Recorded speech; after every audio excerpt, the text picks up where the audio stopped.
Appreciate it. I want to bring in our panel now to discuss. Ron Meyer, media D.C. political analyst, Fox News political contributor Tammy Bruce. She's also Independent Women's Voice president, and back with us, Stephanie Hamill. Let me start with you, Tammy.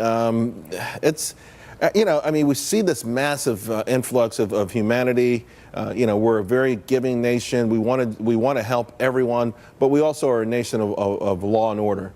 The two normally should be able to find a blend, right? We find a middle ground. What you see in like that dance and in other liberal cities around the country is a complete loss of a connection with what it is they're even fighting for and what the impact is. Instead, it's a dance over beating Trump. Right? Because it really had nothing to do with probably the money or anything else. It was that they beat the president. And it removes the reality of, as your previous guest was saying, that these individuals, these criminal illegal aliens, are harming first the immigrant community.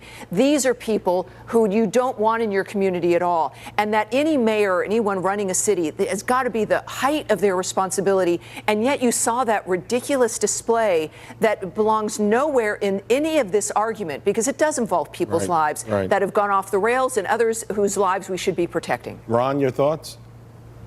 You'd think that the mayor of Philadelphia, being in Pennsylvania, would be dancing over the fact that in the last year there have been about 245,000 new manufacturing jobs, and a lot of those in his area. But no, he's dancing over the fact that basically a lot more criminals will be able to roam free in his city. It just doesn't make any sense, and I think Tammy's right. It has everything to do with resistance to the president. Here's the thing. I think we all agree that good people should be allowed in the country under the right circumstances. The problem is with having an open border or a porous border is that good also comes with the bad. The whole point of what Trump's trying to do, what President Trump's trying to do, is to be able to choose, to be able to regulate it. The problem is that cartels, which are spreading opioids and spreading the opioid epidemic, are allowed to come across the border. Right. We should be celebrating that more arrests are happening at the border. These 50,000 who were arrested in May, the third month in a row with 50,000 arrests. That's a great thing for the country, because it means we get to choose and pick the best who come into the country, rather than letting cartels, letting people who want to harm our country into our nation. And we do have humanitarian ways of allowing people in the country also. I do want to bring this up, Stephanie. Big story in the country, particularly in New York. An Army base ordered a pizza, and then when the delivery man showed up, ICE was called. He was taken away. He's got young children. The immigration situation is ugly. We know it's tough.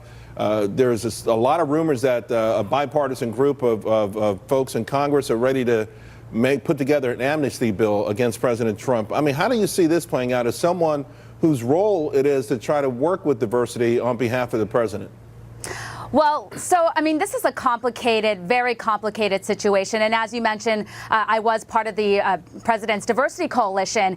And this is something that we talked about. I mean, people are definitely going to be picked up in this immigration crackdown. But that's part of being in this country illegally. There's a chance that you could potentially be sent home if you are in this country illegally. The focus right now is criminal illegals. Right. And you played this video of the mayor dancing around. That video was not only sickening, it was disturbing. What this mayor was dancing around about, like he won the lotto, was the fact that we have law enforcement that is restricted from communicating with immigration officials. We want America to be a sanctuary for Americans, not for criminal illegals. Right, and so this case, like you said, in New York, it's this a very unique case, and we're going to hear this in the mainstream media all day long. Our immigration system is broken, needs to be fixed. President Trump tried to pull through DACA. Democrats didn't want that. Democrats don't want a solution to immigration because this is part of their campaign platform every single year to try to get votes. All right, folks, we got to leave it there. Thank you very much. Coming up,